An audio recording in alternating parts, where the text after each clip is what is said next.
Vamos lá. Veja a parede, seu filho da... Tá com teia. Ah, cuidado com o pônei. Ah!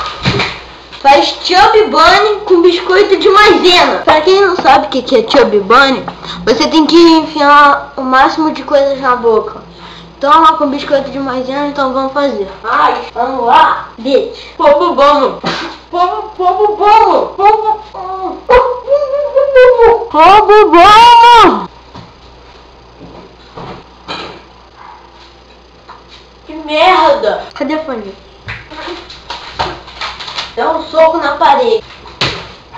Ai, caraca! Ai, caraca! Ai, caraca! Quanto tempo você aguenta de... Quanto tempo você consegue ficar com fósforo de cabeça pra baixo? Pronto, consegui ler! Fósforo, marca o cronômetro. Bitch! Ai, meu Deus. Bota o short ao contrário, o gelo no saco, falando que é uma bailarina de balé. Sinistro, né? Uma dançarina de balé. O short já tá ao contrário. Ele tá rasgado na parte de trás. Eu botei ao contrário, tá na parte de frente. Então já tá ao contrário. Tá quente.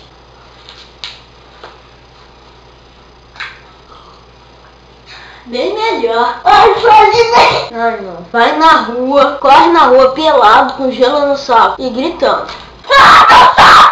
Caraca, tá gelado. Quem vai tá olhando? Tá bem melhor. Come barata e O2. Come mosca. Barata eu não achei, mas achei uma mosca.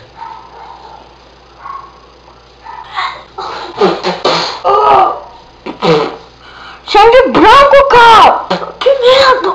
Galera, se você gostou do vídeo, deixa um gostei, favorito. Cara, deixa um comentário aí se você quer que eu continue. Não, se você quer que eu continue, mande desafio, né? Melhor. E também isso daqui é um aviso, porque vai ter um novo ar, né?